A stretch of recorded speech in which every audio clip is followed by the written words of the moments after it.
Desde Granada, República Náucar, nos damos la bienvenida a la tercera sesión de los lunes republicanos, ese ciclo de tertulias sobre cuestiones de interés.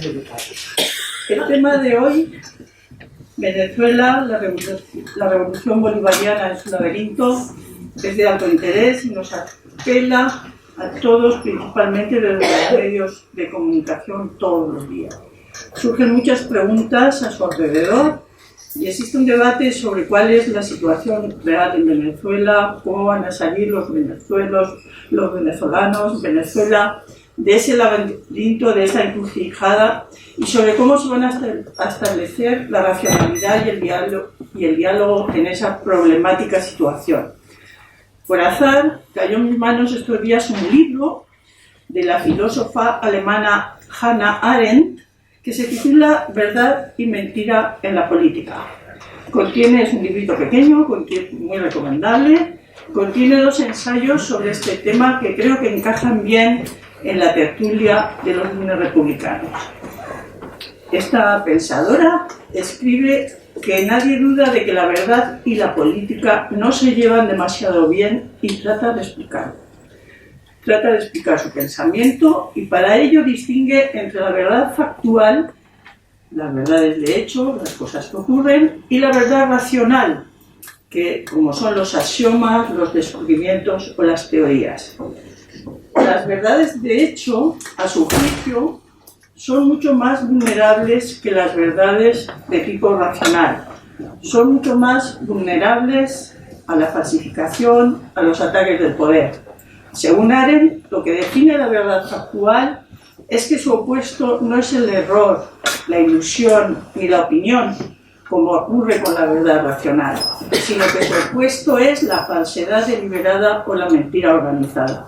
Tenemos ejemplos en la historia reciente de cómo se han negado, tergiversado, sustituido verdades factuales, de cómo se han construido otras realidades en función de intereses parciales, en función de dependencias, etc. Muchas cosas se han escrito sobre la situación en Venezuela, donde observamos testimonios opuestos, grupos opuestos, intereses que abren una amplia grieta, a mi modo de ver, de credibilidad en lo que se cuenta. Lo que vamos a intentar en esta sesión es contemplar este asunto en sus diferentes aspectos desde perspectivas distintas. Cuanto más puntos de vista tengamos presentes al valorar la situación, yo diría que bastante endiablada en la República de Venezuela, cuanto mejor podamos imaginarnos lo que sienten y piensan los diferentes actores en esta situación, mayor será nuestra capacidad de un pensamiento representativo de ese laberinto y más válidas serán las valoraciones o conclusiones que podamos sacar. Esa mentalidad amplia que buscamos tener es lo que permite formar juicios de calidad con el máximo grado de imparcialidad de nuestras apreciaciones, a lo que la tertulia de los lunes republicanos quiere contribuir. Para ayudarnos en este menester y poder entender mejor la situación en Venezuela, contamos con la participación de 2 personas a las que agradecemos desde UCAR su disposición a colaborar en esta sesión. Por un lado, Carmen Morente Muñoz, licenciada en Geografía e Historia por la UGR. Por lo que he visto en internet, perteneció al movimiento estudiantil antifranquista, es auxiliar administrativa del Hospital Clínico y es miembro de la plataforma Simón Bolívar de Granada y también de la plataforma Cívicas por la República. Por otro lado, Miguel Ángel García Rubio es doctor en Economía, profesor titular de Economía Aplicada en la Universidad de Granada, investigador del Instituto del Agua y tiene un amplio currículo docente investigador en temas de medio ambiente y gestión del agua. Nos hablará principalmente desde políticas económicas, desde la izquierda, con una perspectiva crítica. Y contamos también con la colaboración de todos los presentes cuando abramos turno después de la intervención de los dos ponentes, que va a durar entre 15 y 20 minutos, según han dicho cada uno, y tenemos tiempo de debatir hasta las 9 de la noche, que imperativamente tenemos que salir, ¿vale? Entonces, tiene la palabra Carmen. Muchas gracias. Buenas tardes, gracias Granada Republicana UCA por organizar este acto y gracias también por la presencia de todas y de todos ustedes. En primer lugar, quisiera presentar a la plataforma Simón Bolívar, a la que represento en esta tarde. No funciona la presentación en PowerPoint y va a poner principalmente fotografías, porque la mayoría somos mujeres y hemos marcado mucha relación con el movimiento popular de mujeres en Venezuela y la mayoría de las láminas de la presentación pues, eran fotografías con el movimiento popular de mujeres en Venezuela. Presentar a la plataforma Simón Bolívar, yo he escrito aquí en mis papelillos como una ONG pura y dura, porque ONG significa organización no gubernamental. La plataforma Simón Bolívar surge en 1999 con el objetivo político claro y expreso de apoyar la lucha de los pueblos de Latinoamérica y el Caribe, y muy especialmente en la coyuntura en la que se está formando la plataforma 1999 con la inicial y naciente revolución bolivariana que tiene como epicentro Venezuela. Cuando se hizo la convocatoria de esta actividad hace ya varios días, semanas, ¿no? Y se plantea el tema del laberinto, ¿no? Como esa encrucijada, buscar una salida, quién está encerrado en el laberinto, qué posibilidades se tiene de salir del laberinto. Pero estamos a día 4 de marzo de 2019 y yo ya esta mañana, si me hacía la pregunta ¿quién está en el laberinto?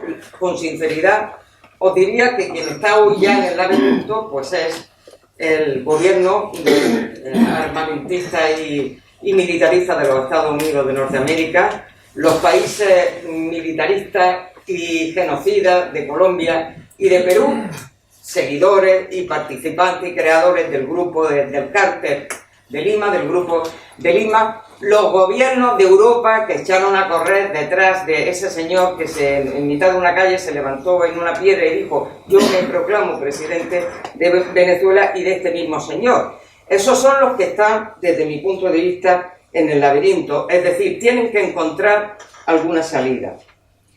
Preparando mis papelillos para hoy, estaba en el ordenador mirando la carpeta Simón Bolívar, me encuentro con 3 presentaciones en PowerPoint de años anteriores, ¿no? En las que yo he participado en conferencias y he tenido en tertulia o en lo que sea, y he preparado algunas presentaciones. Les prometo que si quito el nombre de Guaidó y sustituyo el de Chávez por el de Maduro, las presentaciones hechas desde el año 2002 a la actualidad me servían. Yo no me tenía por qué haber molestado en buscar ahora información, en volver a escribir un guión, ni nada, porque sencillamente sería decir lo mismo, solo que cambiando el nombre de algunos de los protagonistas. Y en relación con Venezuela, yo creo que la izquierda tiene el compromiso de plantearse 2 preguntas que tengo la impresión que hace tiempo no se preguntan. ¿Es posible una revolución sin contrarrevolución? O sea, conocemos rápido, así en el cerebrillo, nuestro ordenador personal, ¿ha habido alguna revolución sin contrarrevolución? Y dando más el hilo, existió en el mundo moderno y contemporáneo alguna revolución que no tuviera ya trascendencia internacional y por lo tanto la contrarrevolución no fuera internacional. Pues así se queda en el aire esas preguntas. Como historiadora no renuncio a aquel pensamiento que aprendimos del profesor Pierre Vilar, de que si queríamos comprender la realidad teníamos que pensar históricamente. Muchas de las cosas a las que estamos asistiendo en la actualidad, por decir alguna de ellas, toda la tensión y toda la violencia en la frontera colombo-venezolana. Voy a utilizar la palabra Colombia y Venezuela en términos actuales, aunque en algunos hechos históricos pues no existía ni Colombia ni existía Venezuela, ¿no? Como los conocemos como países o como Estado. El tema de la frontera. Bien, se acaba de publicar un libro muy interesante, tengo muchas ganas de tenerlo porque soy maniática de los libros en papel. La cuestión colombo-venezolana, la editorial Bader, donde escriben ilustres antropólogos y historiadores e historiadoras venezolanos. En ese libro se plantea cómo ya hace 15.000 años, y en historia los procesos son así, ya se dio una confrontación de dos modelos de sociedad entre lo que hoy llamaríamos Venezuela y lo que llamaríamos Colombia, que luego tuvo con el paso de los siglos muchísima trascendencia. En resumidas cuentas, los pueblos caracas que habitaron en el valle de lo que hoy llamamos la ciudad de Caracas, de ahí lo de la ciudad de Caracas, vivían en una forma de sociedad comunitaria y en la parte colombiana los pueblos originarios tenían formas de organización social muy jerarquizada y autoritaria. Eso fue una fricción permanente que después derivó en muchas otras cuestiones, porque cuando llega la implosión de que llegan los castellanos a América Latina y se encuentran en ese mundo que desconocen, optan por la parte colombiana para centrar ahí el virreinato de la Nueva Granada, porque el orden que traen, que tiene que ser irremediablemente de conquistador, que es autoritario, que es jerarquizado, que es violento, piensan, y no se equivocaron, que iba a tener mayor raigambre en la zona hoy colombiana que en la zona venezolana. Sin embargo, las guerras de la independencia pusieron patas arriba todo el entramado que se había constituido durante siglos. En las guerras de la independencia o en la Revolución Americana vamos a encontrar dos facciones dentro de lo que son las fuerzas que quieren emancipar a las colonias del yugo imperial español. Una fracción es una fracción oligárquica y elitista y otra es una fracción, digamos, simbolizada en el pensamiento bolivariano, que defiende la independencia, el republicanismo y un orden social distinto al que mantiene la colonia. Pues desgraciadamente esas dos facciones son las que hoy en día y en el interno de América Latina se están confrontando. Los dos modelos, el modelo oligárquico frente al modelo democrático y liberal, siempre con su pero histórico, que estamos hablando de liberalismo en el siglo XIX, ¿no? Y estamos hablando de republicanismo en el siglo XIX. Esos dos bloques siguen existiendo con la misma intensidad, naturaleza de clase y ubicación geográfica, hace 200 años y pico y ahora.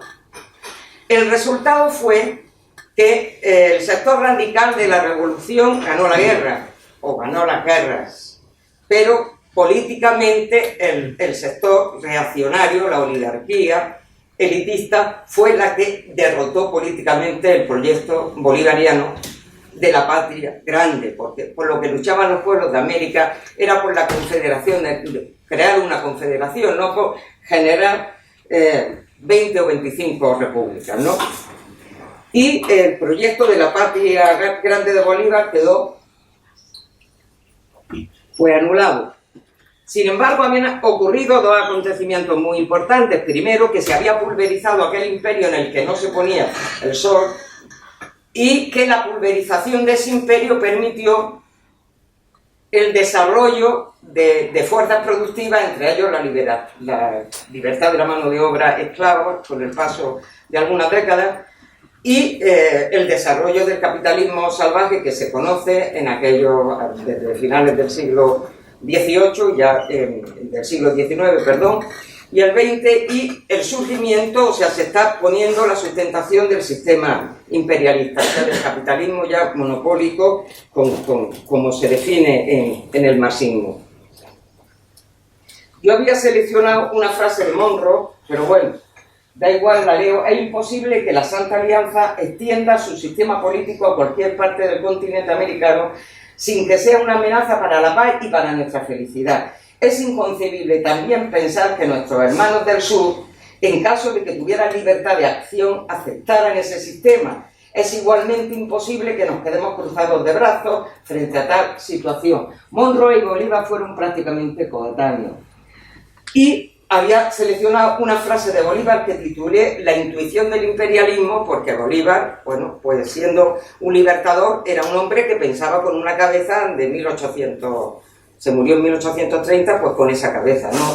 No sabía formular la teoría del imperialismo, pero la intuía. Y yo había elegido esta frase por eso.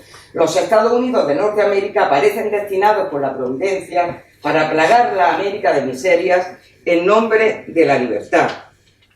Bien, se constituyen todas esas repúblicas, pero al fracasar el proyecto de la Gran Colombia, todos esos países se hacen extremadamente dependientes y el modelo de desarrollo que van a tener desde ese momento es un modelo de desarrollo basado en un monocultivo, y da igual que sea el café, que sea el cacao, que sea el azúcar o que sea el petróleo. Con lo cual van a estar frenando el desarrollo de la ciencia, de la tecnología, de su autodesarrollo para ser autosuficientes, para poder ser soberanos, y van a seguir siendo países muy dependientes. Primero de los ingleses y posteriormente, nada más que por proximidad y potencia económica, pues de los Estados Unidos. Para el caso de Venezuela, además, pues digamos que la revolución industrial y todo el desarrollo que trae consigo va a requerir por parte de todas las potencias capitalistas y, en primer lugar, de los Estados Unidos de Norteamérica, muchísimo combustible, lo que es grandes cantidades de combustibles fósiles, es decir, el petróleo, y ahí está otra de las condenas de Venezuela, ¿no? El castigo de la naturaleza de ser la mayor reserva natural de petróleo.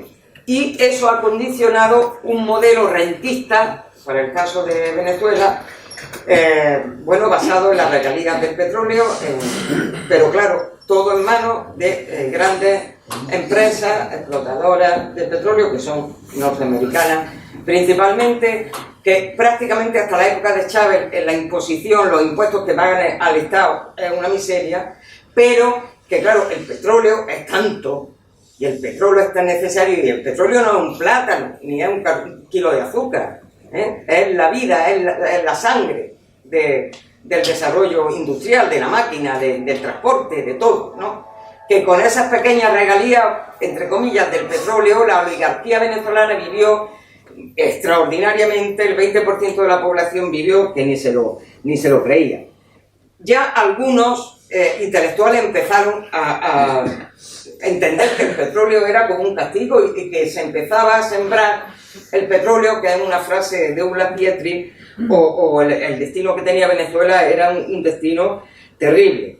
Yo creo que sabemos de lo que estamos hablando, porque si miramos, que era otra lámina, el tema de la OPEP, estamos hablando del petróleo. O sea, cuando hablemos de Venezuela tiene que ser Venezuela-petróleo, Venezuela/petróleo, Venezuela igual a petróleo.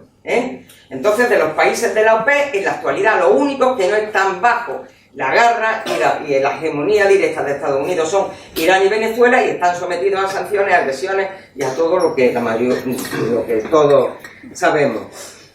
A finales de los años 80, justo ahora hace 30 años, de que se da la primera insurrección popular en América Latina. Luego se sucedieron otras frente al neoliberalismo, pero la primera fue el Caracazo, en 1989, que hizo frente al neoliberalismo y dio paso, con el tiempo, al desarrollo de la revolución bolivariana, que a mí me da muchísima envidia, de ver nuestra bandera republicana, y de que en Venezuela se pueda, en el año 1999-2000, estar diciendo, y este movimiento popular y esta recuperación de la soberanía se va a basar en tres raíces, es decir, que tienen raíces, que reconocen sus raíces, que pueden seguir creciendo en base, aquí como se ha perdido la memoria y se pierde todo, digo que a mí me da mucha envidia por eso, ¿no?, de que esos movimientos hayan tenido la lucidez de entender que para desarrollarse necesitaban la savia de lo popular y la savia de lo profundo del pueblo.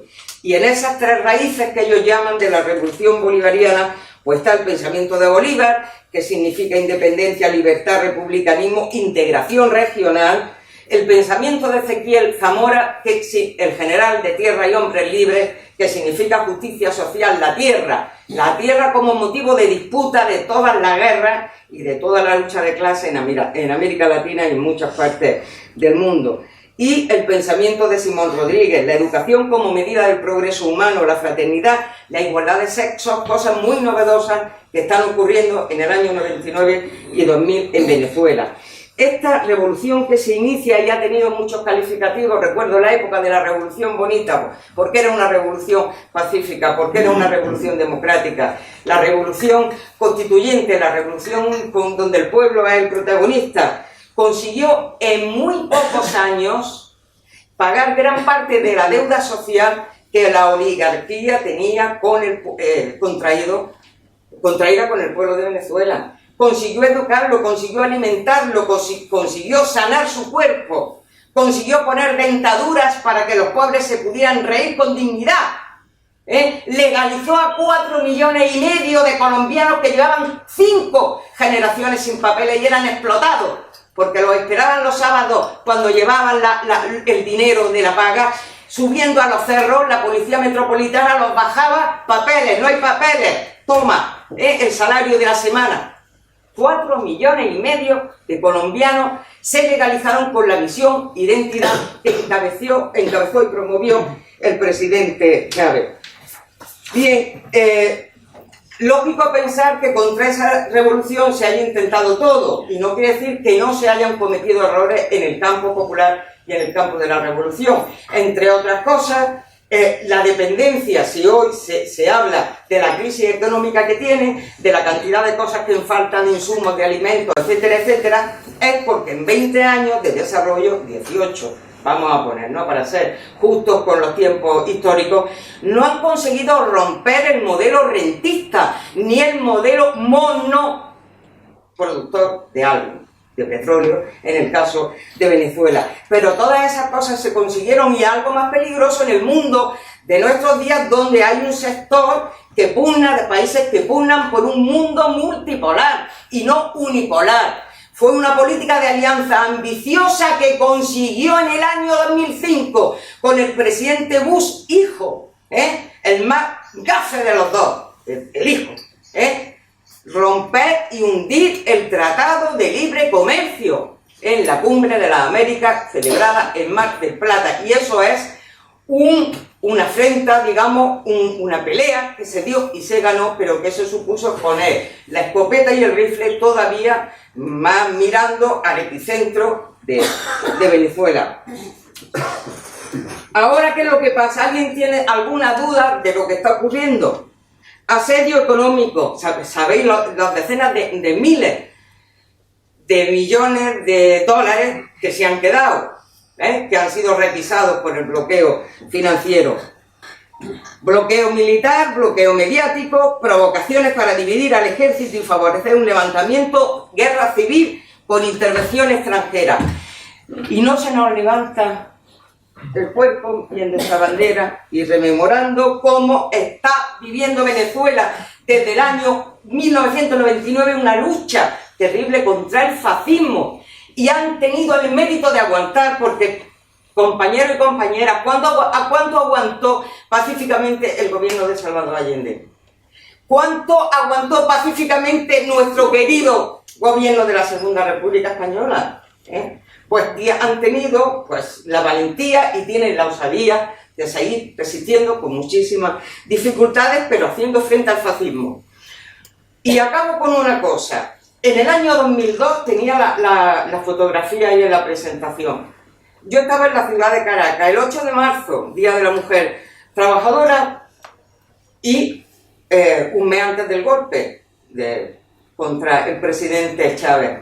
Iba con otras mujeres de Europa, de América Latina, marchando. Era la primera vez que yo iba en una marcha de mujeres en Venezuela.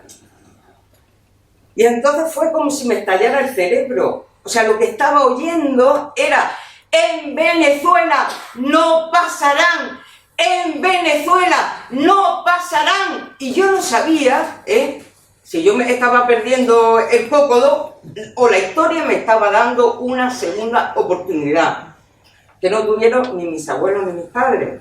Y yo, como militante antifascista y antiimperialista, sigo diciendo: en Venezuela no pasarán. Y han perdido la gran batalla en la frontera de Colombia, por la fracasada intervención a lo bestia, hay pruebas documentales, todo está grabado, todo está grabado. 15.000 jóvenes del Partido Socialista Unido de Venezuela, junto al ejército, han frenado a las bandas de delincuentes paramilitares, que es como funciona la frontera colombo-venezolana. Así funciona. Y han conseguido detener la agresión que iba a permitir una intervención masiva con tropas desde Colombia y después se sumaría Brasil. Entonces la obligación de la izquierda es no equivocarse de enemigo. Es que si ya no, en este país no distinguimos el rostro del fascismo, de verdad que la hemos, con perdón, y es la única grosería que voy a decir, la hemos cagado, Gracias.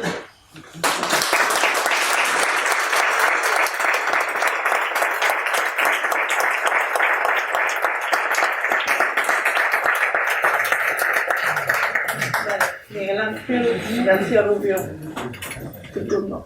Bueno, buenas tardes. Lo primero de todo, agradeceros a todos la presencia, agradecer que duda cabe a la Asociación Granada Republicana UCAR que haya cometido la osadía de invitarme a que os dirija algunas palabras.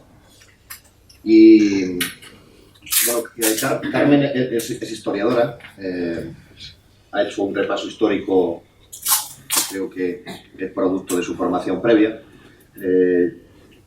Yo soy ingeniero agrónomo, pero soy economista, y entonces, para vuestra desgracia, introduciré algún elemento económico en el debate. Trataré de explicarlo lo más simple posible, porque todo concepto económico que se expone para que nadie comprenda no es economía. Es algo sencillo de entender.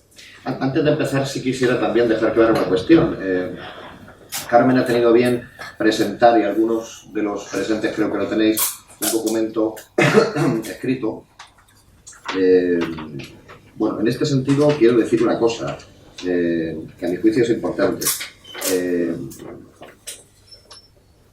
lo que se refiere a la situación presente, de Venezuela, y cuando digo la situación presente, digo la que está trascendiendo más en este momento en los medios de comunicación, personalmente, en mi opinión, y creo que es importante que lo deje clara, es que la agresión y el golpe de Estado que se está intentando perpetrar contra Estados Unidos está en contra de la legalidad de la Constitución venezolana y está en contra del derecho internacional.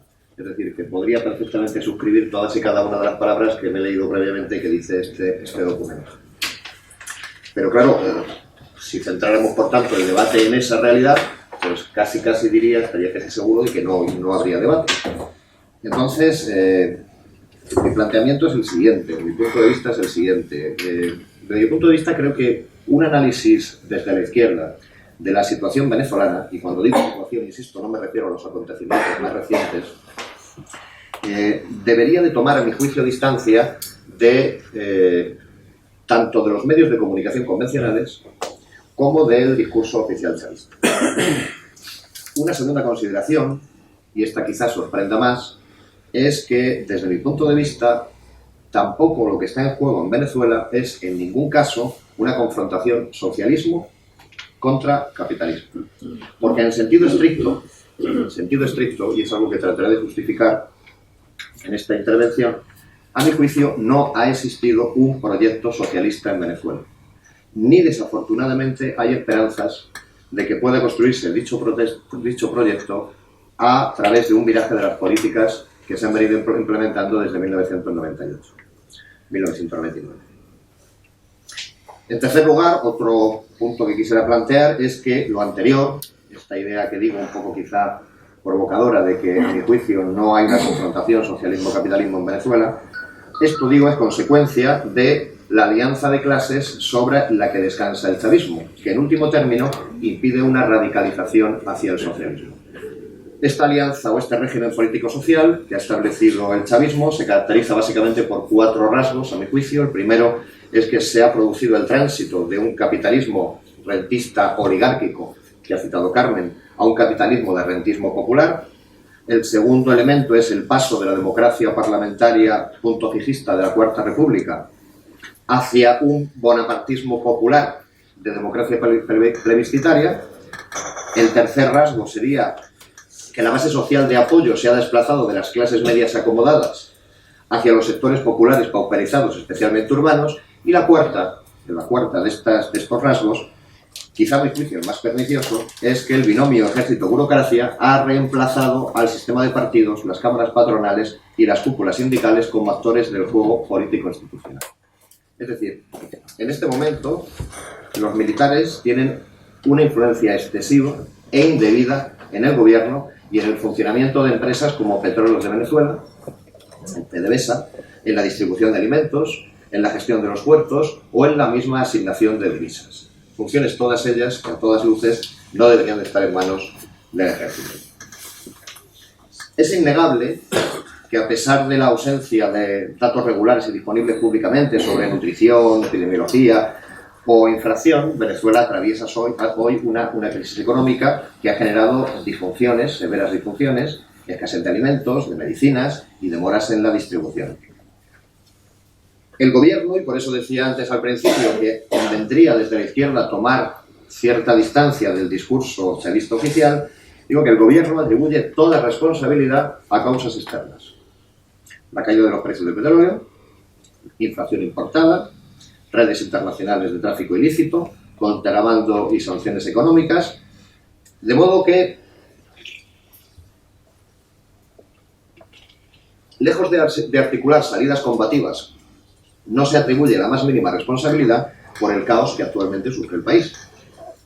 Y sin embargo, la crisis económica es real y el gobierno de Maduro tiene responsabilidad en ello. Aunque también habría que decir que la mayoría de los problemas actuales empezaron a gestarse ya en la época de gobierno de Chávez. Los controles de precios establecidos, por ejemplo, suponen, que se concretan fundamentalmente una serie de controles de precios en alimentos y productos básicos y en el mercado de divisas. Digo que estos controles de precios establecidos suponen severas distorsiones al funcionamiento de la economía. Por ejemplo, el contrabando de bolívares por pesos colombianos en la frontera de ambos países permite comprar mercancías a precios regulados en Venezuela o con precios altamente subsidiados, y ello en la otra parte de la frontera arroja ganancias siderales. Por ejemplo, el precio de la gasolina, y es solo uno de los artículos fuertemente subsidiado, es de $0.01 por litro.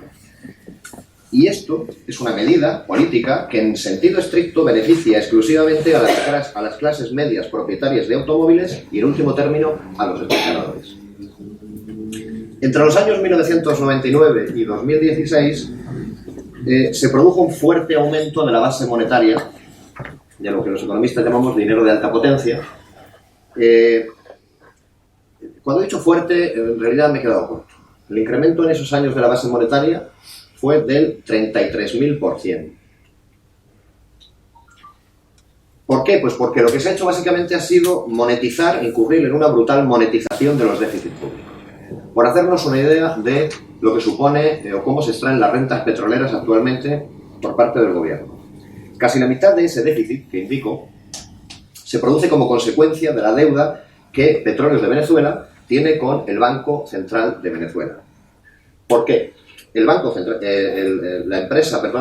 PDVSA, la empresa de petrolera venezolana, vende a dólar oficial y, sin embargo, compra a dólar paralelo. La diferencia entre esas dos cotizaciones de dólar es de 120 veces.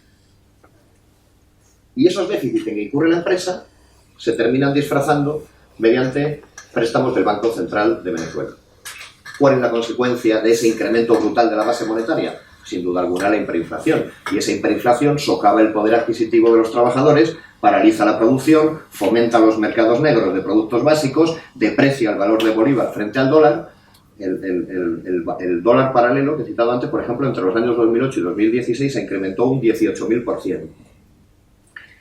Los propios sindicatos cuestionan los estrictos controles impuestos a estos cambios de divisas, que generan dudas en las empresas a la hora de fijar precios y vender mercancías por el mero hecho de el temor a violar la ley. Otra alteración importante.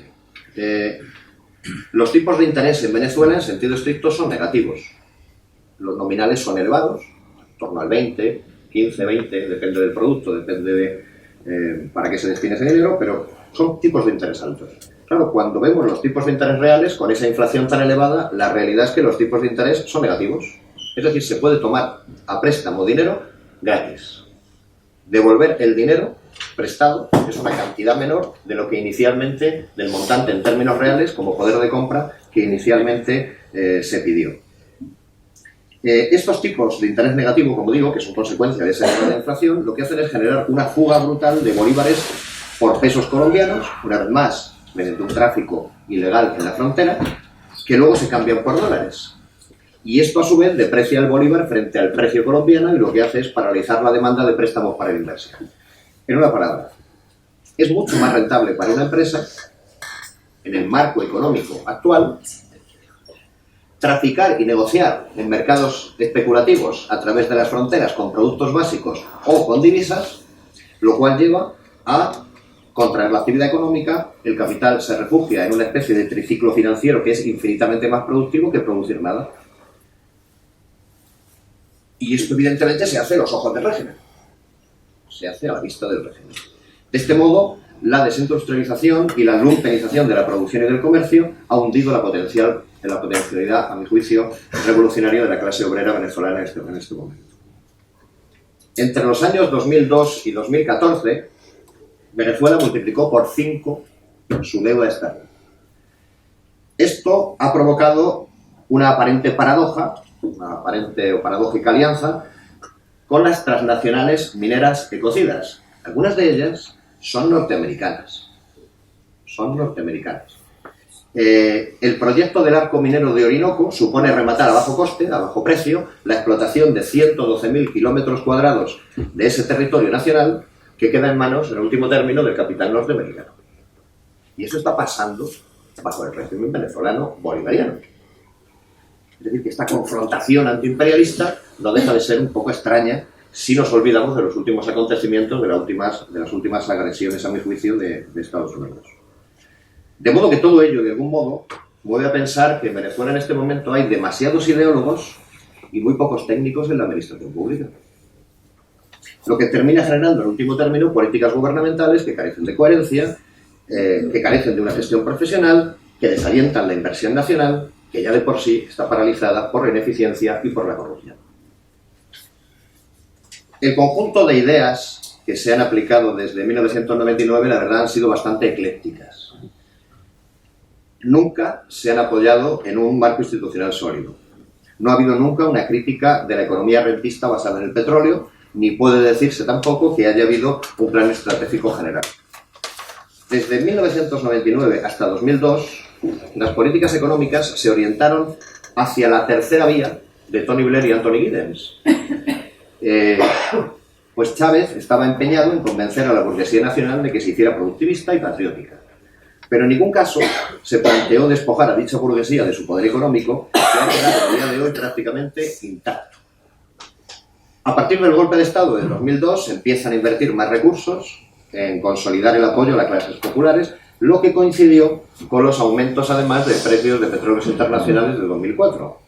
Hasta 2006 se establecen algunas de las políticas más progresistas del gobierno de Chávez. Concretamente, la política social de las misiones o la construcción de una nueva geometría del poder en torno a los consejos comunales y las cooperativas. Sin embargo, todas estas medidas no fueron institucionalizadas, operando como un Estado paralelo financiado por una distribución descontrolada de petrodólares y sentando las bases, por tanto, de su futura inestabilidad. No hubo un monitoreo o evaluación real de las misiones, ni tampoco de las iniciativas de política local, ni un claro intento real de combatir la corrupción y, por tanto, sin supervisión no hay responsabilidad. A partir de 2006 se produce una creciente intervención estatal en la economía, los controles de precios que he citado, y una intolerancia hacia el pluralismo ideológico interno de la izquierda venezolana. Son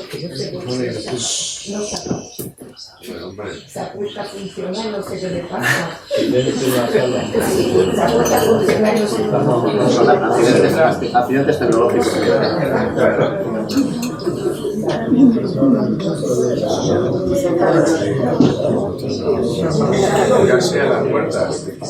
Bueno, decía que a partir de 2006 se produce una creciente intervención en la economía, sobre todo a partir de los controles de precios que generan esas distorsiones que he citado, y una intolerancia hacia el pluralismo ideológico interno de la izquierda venezolana, abandonándose además definitivamente cualquier pretensión de construir un sector no petrolero de la economía.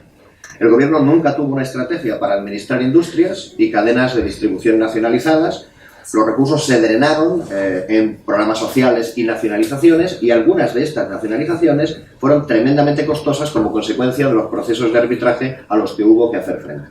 Venezuela, se puede decir, que en esos años ha despilfarrado un volumen de recursos equivalente a 10 planes Marshall. Por uno, se pudo reconstruir la mitad de Europa.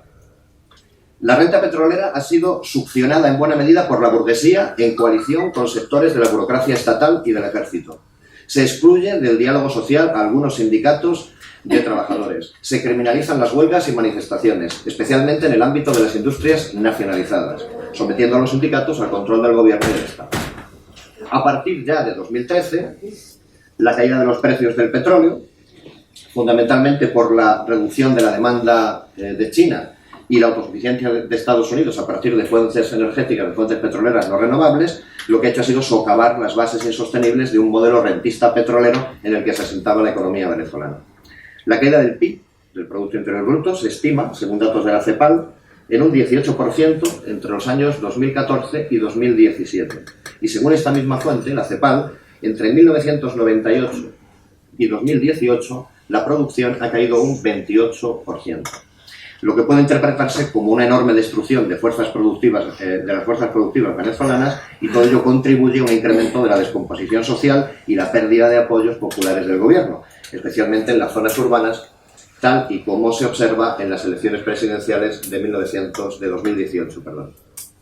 Mientras el Partido Socialista Unido de Venezuela trata de consolidar el poder estatal, el Estado no es capaz de cubrir las necesidades cotidianas para toda la población, de manera que termina tolerando un capitalismo local salvaje que se ejemplifica a través de los mercados negros. Las soluciones se están haciendo recaer, por tanto, sobre los hombros de las clases trabajadoras, que han adoptado un modo de vida, pues un sistema de dádivas y regalías que el Estado distribuye profusamente y que asegura una existencia mínima sin mayores esfuerzos. Dos medidas básicas son indispensables para poder sacar al país de la situación desastrosa en la que se encuentra en este momento, y en ningún momento se han puesto encima de la mesa. Quizá porque, en buena medida, atentan contra los intereses de la burguesía, porque cortan parte de estos mercados negros. La primera es la nacionalización de la banca, y la segunda es el establecimiento de un monopolio estatal sobre el comercio exterior. La fraseología revolucionaria y el discurso antiimperialista no son sustitutos del establecimiento de un poder político auténticamente revolucionario con la clase trabajadora como principal actor del mismo. Que sea una expresión de una alianza de clases que rompa con los intereses del actual bloque militar burocrático dominante.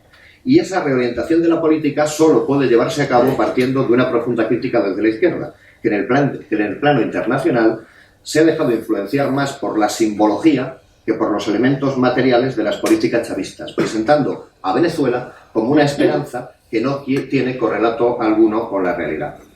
Paradójicamente, la presión de Estados Unidos y sus aliados actual parece que finalmente va a terminar fortaleciendo al gobierno de Maduro, anclado en su retórica antiimperialista y nacionalista, y cerrando al mismo tiempo el camino a una verdadera alternativa socialista que recupere un proyecto revolucionario propio de los trabajadores.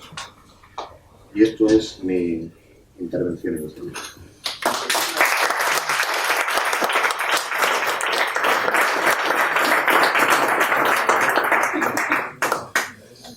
Bien, abrimos turno de intervenciones. Sí. Bueno, yo quiero un poco desmontar todo el lenguaje pseudomarxista del compañero Miguel Ángel, porque es muy curioso, ¿no? Como, por ejemplo, si hablamos de números mágicos, ¿no? Hay una hiperinflación en Venezuela que alcanza los 18 millones por ciento. O sea, son unas cantidades macro impresionantes. Y sin embargo, después nos creemos índices de la CEPAL de que solamente cae con esos números tan mágicos, tan terroristas desde el punto de vista matemático, pues solamente cae un 18% la productividad o solamente cae un 28%, etcétera, etcétera. O sea, desde un punto de vista matemático, estamos haciendo ¿cómo decir?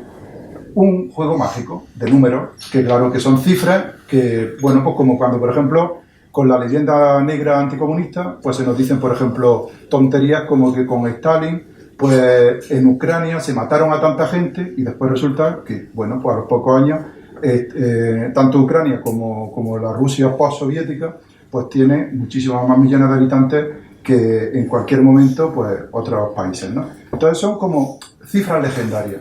Yo acepto muchísimas críticas, por supuesto, a la revolución bolivariana, pero no basado en cifras mágicas donde un 18%, un 18.000 por mil o un no sé cuánto tal, después no se reproduce y no hay forma de constatar eso, que solamente tenga una caída, porque si no sería lo mismo, o sea, tendríamos una caída de la productividad venezolana del 18 millones % y tendríamos una subida de un 18.000 millones por no sé cuánto. Entonces, esas cifras mágicas a mí realmente me parece pues como torpedos, que bueno, que es muy fácil lamentarnos de lo que va a pasar en Venezuela si apoyamos con esas cifras y desde un pseudo marxismo mágico, pues la invasión por parte de Estados Unidos con personajes como Guaidó, ¿no? Vale. Bueno, yo he dejado claro al principio que no apoyo en modo alguno el golpe de Estado que he calificado de golpe de Estado, para empezar. O sea, lo que estoy diciendo, en relación con lo que comentas en cuanto a cifras mágicas.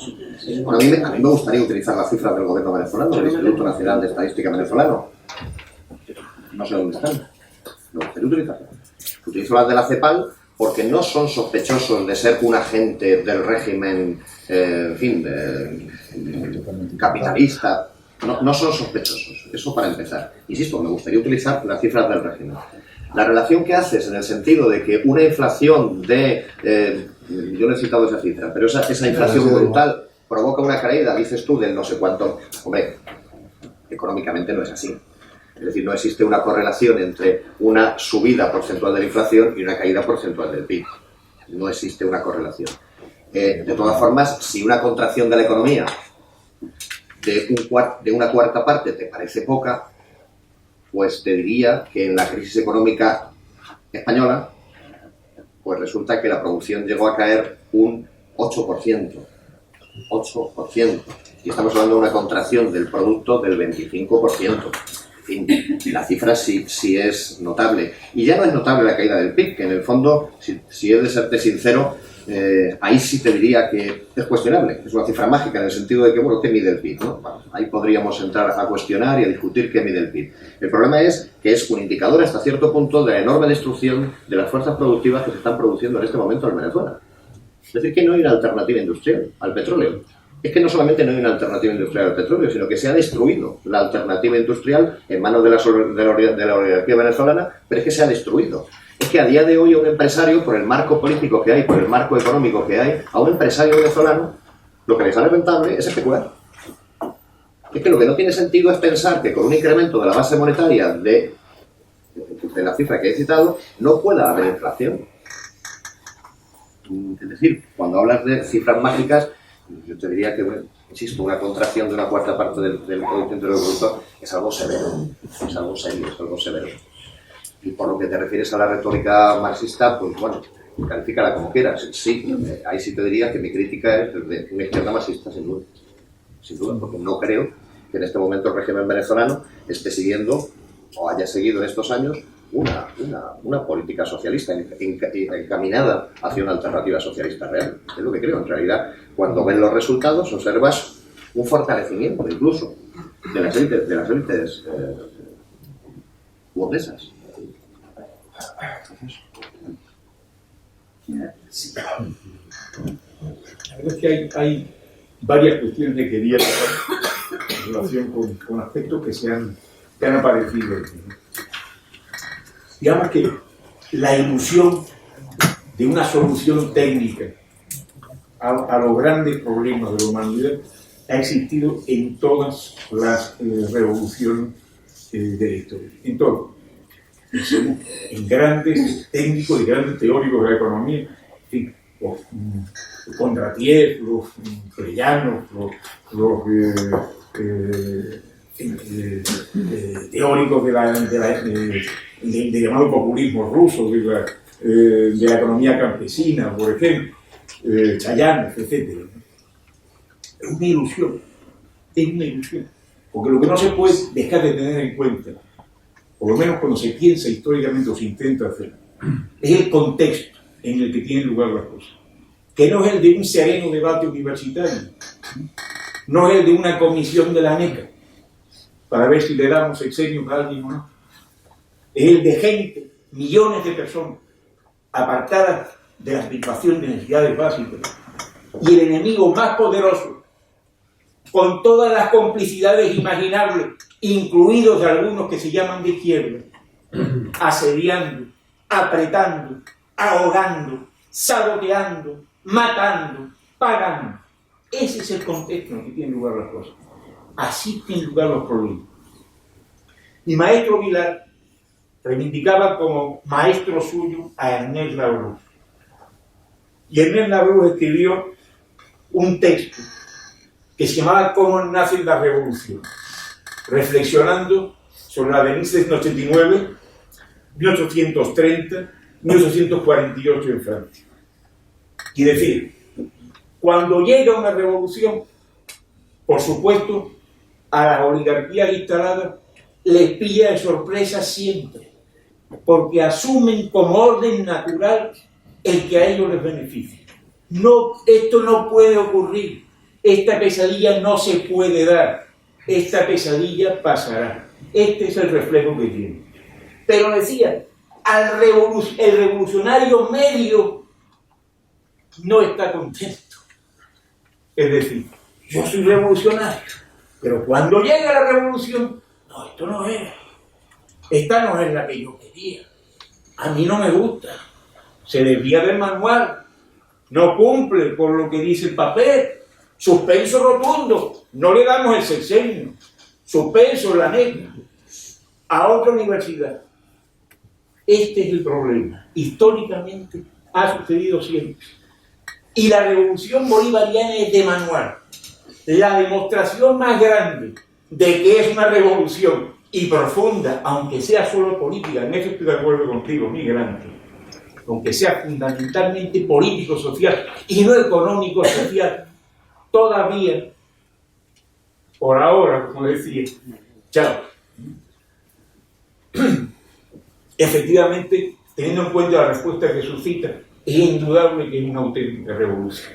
Por la altura de la contrarrevolución se puede medir la profundidad de la revolución. A uno le sorprende que emplee el calificativo de discurso oficial para referirte al del gobierno bolivariano. Tengo 67 años casi.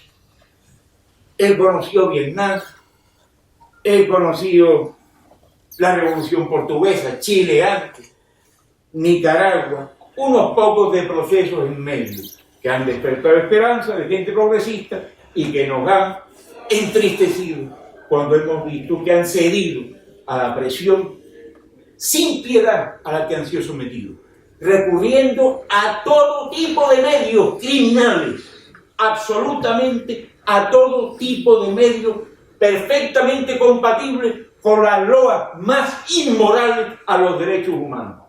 Absolutamente compatibles. Nunca en todos estos años he conocido un cerco mediático como el que estoy viendo con Venezuela. Pero es que no tengo ninguna información secreta. Todos tenemos la posibilidad de acceder a información distinta de la que nos llega, desde el Grupo Paisa hasta La Razón, con eso que Pierre Vilar llamaba no unanimidad, sino unanimismo. El que se mueve no sale en la foto. El que se mueve no sale en la foto. Esta mañana me desayunaba oyendo la declaración de nuestro ministro de Exteriores, ayer en La Sexta, diciendo, hombre, es evidente que los Estados Unidos están detrás de lo que hay. Uno, en su día dijo, teníamos presiones muy fuertes para hacer lo que hicimos, el gobierno español. a cada cual le dejo el cuidado de calificar cómo se llama ceder a esa expresión, reconociendo que es evidente, según el señor ministro de Exteriores, que detrás de todo esto está Estados Unidos y el imperialismo norteamericano y sus aliados, cómplices por acción u omisión, calladitos todos, porque se pueden usar el razón, a todas las escalas y a todos los niveles. Bien, añadir, es evidente que Estados Unidos ha subestimado el poder de Maduro. Le quitamos el sexenio, inmigrante. Le quitamos el sexenio. Lo perdió. O a lo mejor te lo damos por sincero, que es infrecuente esa sinceridad en alguien que ocupa un cargo tan alto. Es verdad. Ahora, renglón seguido, ¿qué se deriva de eso? ¿Cómo calificamos la actitud, esa actitud que tomaron desde el punto de vista de la dignidad nacional, de la firmeza en la defensa de la soberanía nacional, de la que tanto se llenan la boca algunos? Si yo cedo las presiones, si yo sigo al que ha desencadenado esto, si yo me he sumado a quien ha subestimado. ¿Y subestimar qué quiere decir, Miguel Ángel? Quiere decir que se cree que no hay clase obrera detrás y trabajadores. Que se creen lo que les dice unas cúpulas de sindicatos que hace tiempo que se vendieron al capital, cosa que no nos puede extrañar en Europa. De ninguna manera, ¿verdad? En la Confederación Europea de Sindicatos no podemos sentir ninguna sorpresa por el asunto este. Y esta gente son las que alimenta estos discursitos y da este tipo de pretextos. Repito, hay lucha de clase, hay un enfrentamiento profundo, hay odios en la oligarquía venezolana, el odio al moreno, el odio al negro.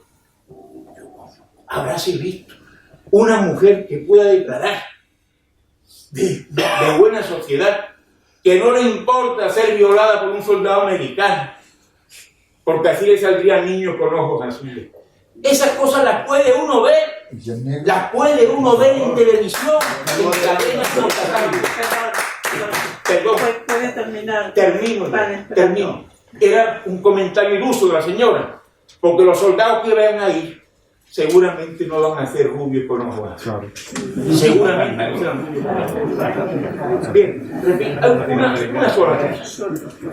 Tengo 2 minutos, ¿puedo más? Uno. 20. Muy bien, claro. No hay confrontación socialismo-capitalismo. En octubre del 2000, un tal Fidel Castro Ruz apareció por la Asamblea Nacional Venezolana y dijo: lo que se imponía a Venezuela ahora era esencialmente un programa social de número de tipo redistributivo. Es decir, como esos que se pueden afrontar en Escandinavia.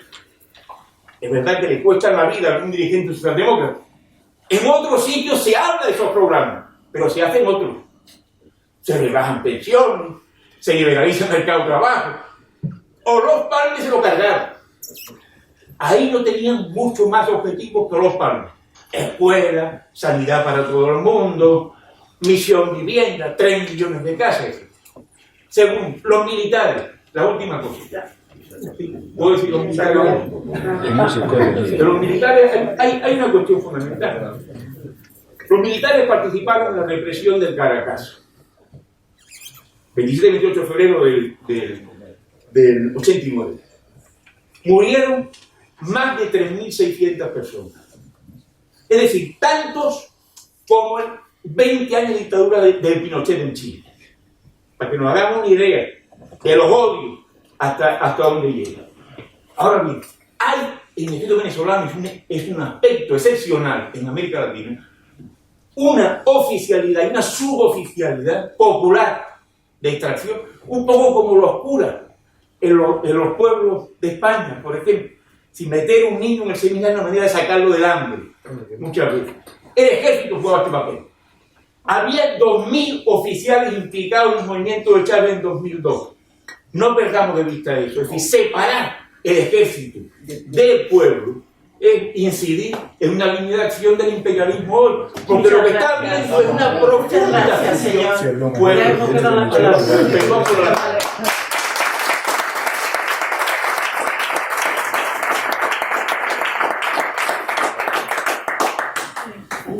pedido la palabra. Yo voy a hacer una breve.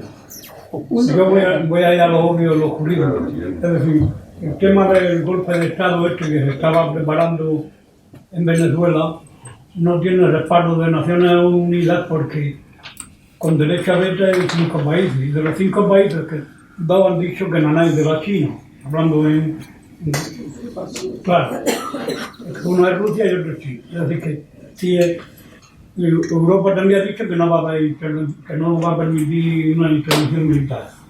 Entonces ahí hay unos intereses geopolíticos a nivel mundial que en la economía de cada país que se lleva de una manera y tal, porque aquí se ha hablado de una cifra astronómica, ¿no? Ahora voy a hablar yo de cifras astronómicas. La relación de China con Venezuela tiene un montante de 59.000 millones de euros.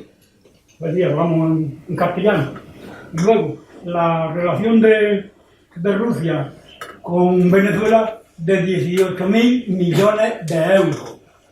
Y China y Rusia tienen unas armas de disuasión iguales a las de Estados Unidos y que puedan tener Francia y Reino Unido, ¿no? Que son los submarinos nucleares, que no son de juguete ni para los desfiles, ¿no? Porque claro, si hablamos de dónde estamos y de la actualidad, vamos a hablar del contexto. También se ha dicho que hay un tema que los ejércitos de los países inciden en la economía de los países. Eso no hay que inventárselo. China tiene el mayor ejército del mundo en soldados, digamos, en recursos humanos.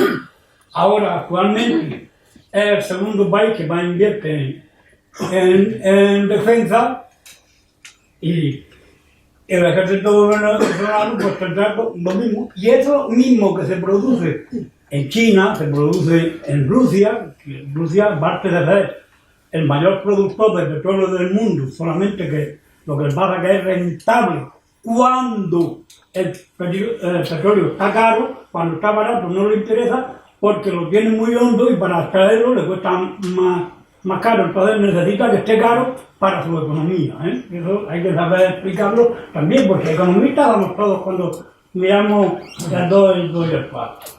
Y refiriéndome al tema del ejército, de la incidencia de los ejércitos en los países, lo tenemos aquí en España. Rajoy, antes de tirar la toalla del muchacho, se fue a Estados Unidos y firmó la compra de los F-35 que solamente lo tiene Israel, y ha roto algo que un líder español dijo que había que ir pensando en dejar la economía de guerra de los Estados Unidos y hacer nuestra propia economía europea. Un líder europeo lo dijo, por lo visto, pero eso se lo ha roto Bélgica porque ha comprado también los F-35 esos que utiliza Israel para presumir en Oriente Medio. Es decir, que los ejércitos se funcionan con la economía de los países, lo que no hemos visto aquí, aunque lo he puesto en una cosa muy sencilla. Llevamos un submarino que se iba a costar 500 millones y ya va por 3.000 millones. Y ya no le vamos a vender a los indios ningún submarino, ni a Chile, que normalmente no los compraba, o a Tailandia. Es decir, que la economía tiene sus cosas. Ya Bien, podemos ir finalizando. Termino ya en un momento. Luego, Chávez, antes de morir, hizo una cosa muy ingeniosa. Le compró a Rusia 300, un misil, con lo cual su espacio aéreo está libre.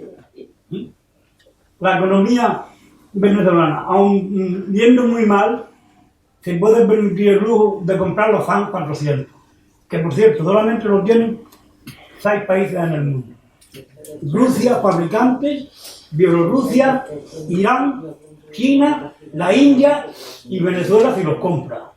Su espacio aéreo no entra ninguna avioneta ¿Puede concluir, por favor? Bueno, quería hacer la exposición de lo que se está jugando, porque hay otro tema también Si no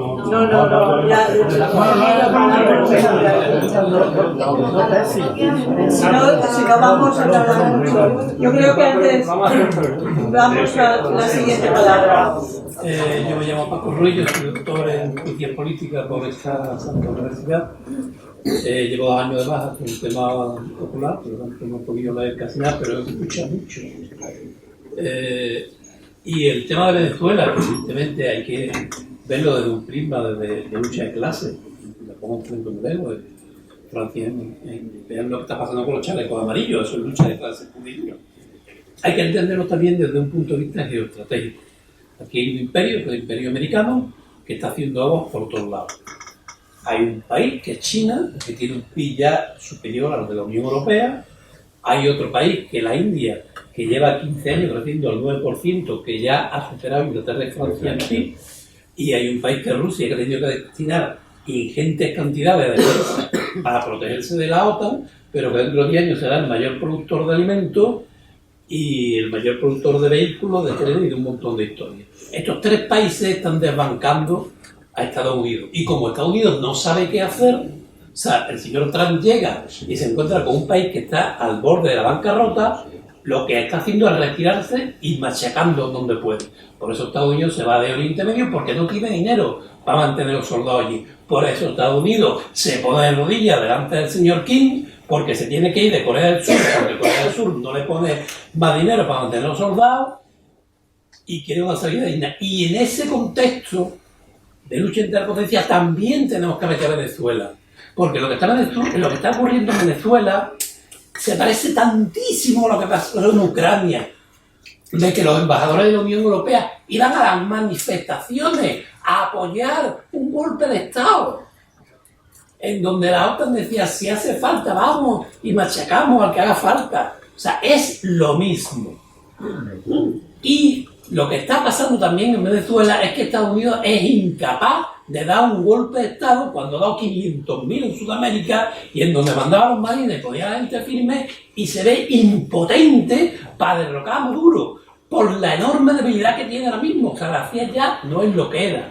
Y dentro de ese contexto internacional de potencias emergentes que suben y de una potencia que es Estados Unidos que se viene abajo y otra que es europea, que es la Unión Europea, que no pinta ya nada, hay que entender lo que está pasando en Venezuela. Y si Venezuela aguanta, Venezuela es capaz de cargarse a Estados Unidos como casi hizo Vietnam.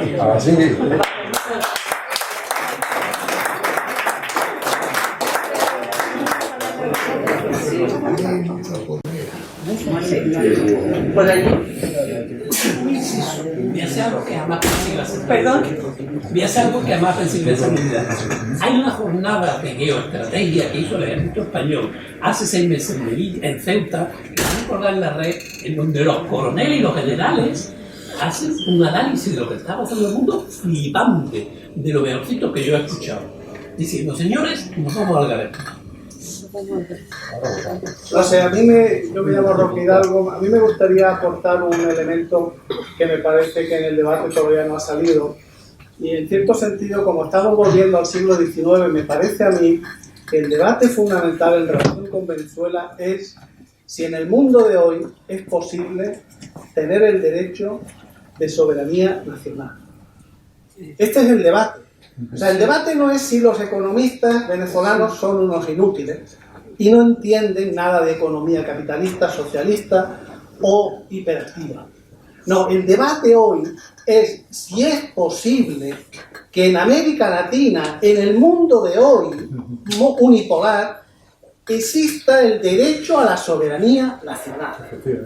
Y eso es lo que nosotros tenemos que apoyar, que Venezuela tenga el derecho a la soberanía nacional, porque el contexto internacional y las fuerzas con las que se enfrentan se lo niegan, porque parten de la idea de que necesitan sus recursos naturales para que un neoyorquino siga gastando y consumiendo 5 veces más energía que un alemán. Que un alemán, no que un centroafricano, que un alemán. 5 veces más energía. Pongan ustedes en Google cuáles son los problemas del mundo actual y verán que hay una clasificación de un premio Nobel de Química en el que dice el primer problema del mundo es la energía, Eso es lo que se enseña en las universidades norteamericanas, que el primer problema que ellos tienen es la energía. Y la energía, llegan a decir, es un patrimonio de la humanidad.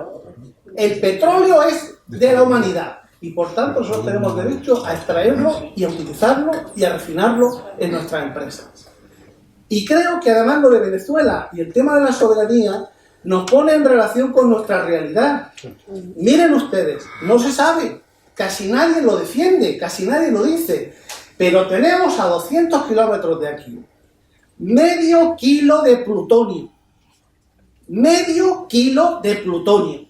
Desde el año 60 y tantos, de los choques de los B-52, creo que eran, queda el Palomares, esparcidas por el terreno, medio kilo de plutonio. Seguramente ustedes habrán oído que algún gobierno español de vez en cuando plantea que Estados Unidos tiene que limpiar esa zona. Medio kilo de plutonio radiactivo. Esa es nuestra soberanía nacional y así la defendemos.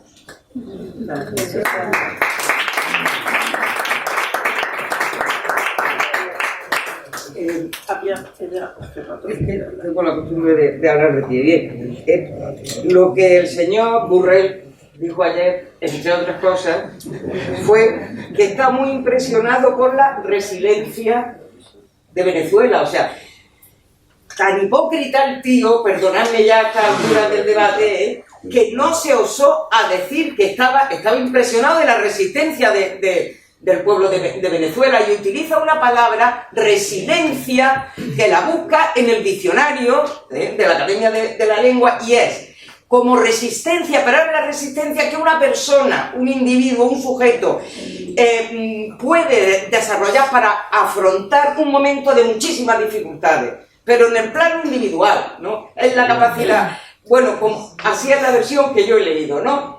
Pero no se atreve a utilizar la palabra resistencia cuando lo que quiere decir es resistencia. Está impresionado de la resistencia.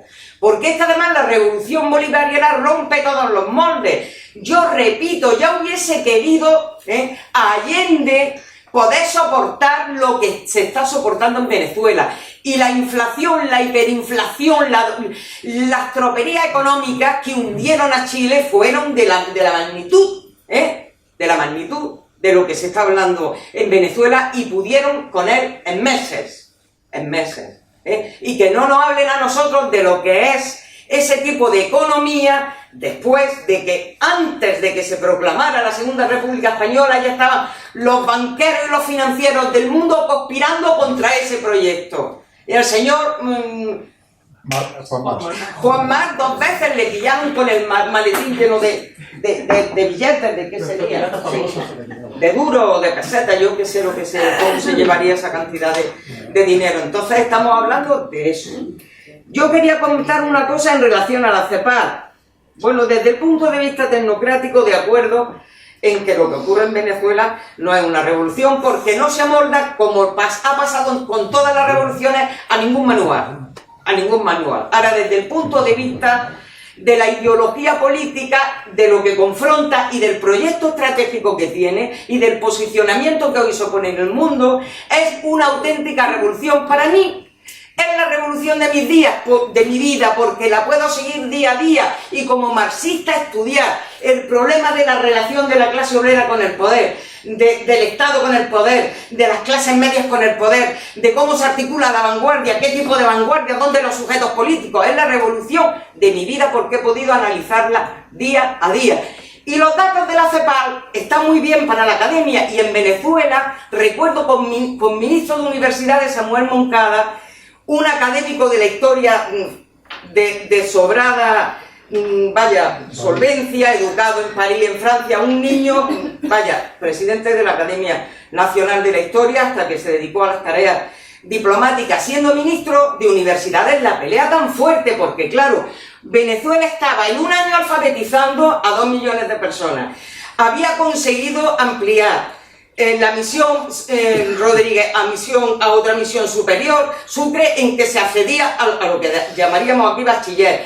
Todo eso que se estaba haciendo, la atención sanitaria, gracias a la presencia de 30.000 médicos cubanos que no han sido agredidos por un solo venezolano en todos los años que llevan allí. Un país que se presenta como un país violento y violento y violento. Allí hay 30.000 médicos cubanos atendiendo al pobrerío, a los que no, como es, los tierrúos, a los desdentados, que son los calificativos por los que la oligarquía criolla de Venezuela califica al pueblo.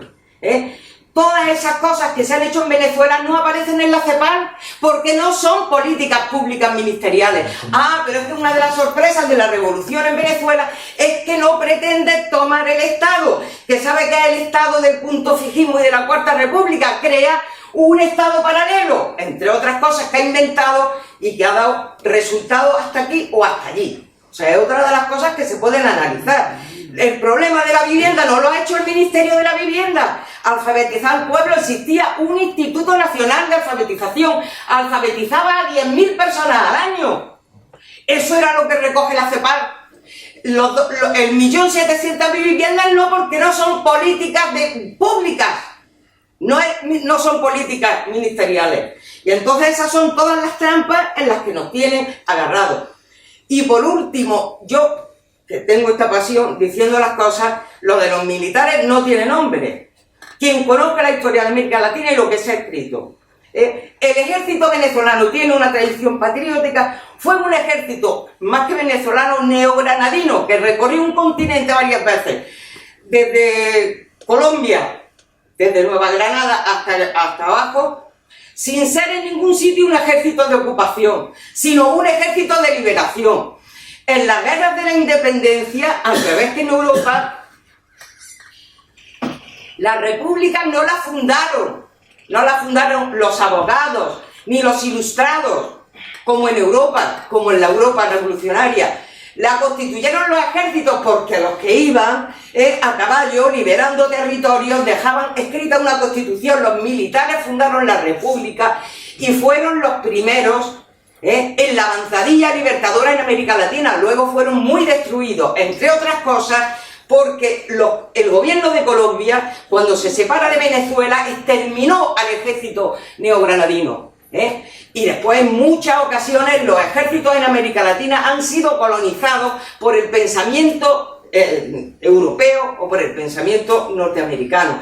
Pero hay libros así hasta de psiquiatría. Me acuerdo que Marcos Domich, un antropólogo social boliviano, secretario del Partido Comunista de Bolivia, catedrático de psiquiatría social, tiene un libro, Los militares en la Constitución de la República y la Revolución en América Latina, que es un clásico. O sea que, y además, si Chávez consigue reabrir esa tradición y hacer esa fusión entre ejército y pueblo, esa es la gran novedad. Ya hubiésemos nosotros querido en los años 30 tener una unidad pueblo-ejército que hubiese permitido la defensa de la Segunda República Española.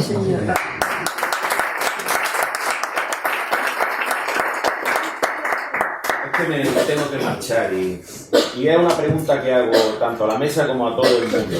¿En qué democracia occidental se permitiría que un autoproclamado volviera y no ha pasado nada que yo sepa de momento?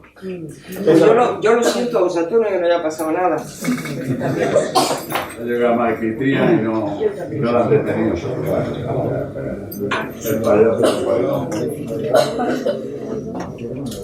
Bueno, yo quería hacer una pregunta a personas que conocen muy bien Venezuela y la situación actual.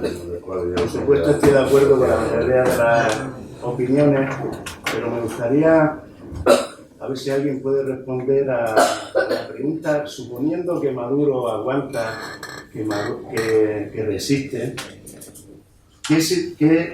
¿cómo va a poder sacar de la situación económica que tiene tan desastrosa? Porque es verdad, yo creo que estoy de acuerdo y estoy en contra de todas las injerencias que se están haciendo, totalmente de acuerdo en que se respete al pueblo venezolano. ¿Cómo va a reconducir Maduro o quien esté allí, cómo va a reconducir la economía para que puedan seguir? Y esa supuesta revolución o esa revolución dé una calidad de vida a las personas que viven allí. No sé si alguien puede... Bueno, yo también puedo dar mi opinión. Luego, No digo que sí, sí. Venga. Hombre, dar las claves técnicas de por dónde tiene que ir exactamente, sin duda es complejo, ¿no? Yo he puesto encima de la mesa dos cuestiones que me parecen claves. Y sinceramente, es que me sorprende que no se hayan llevado a cabo todavía.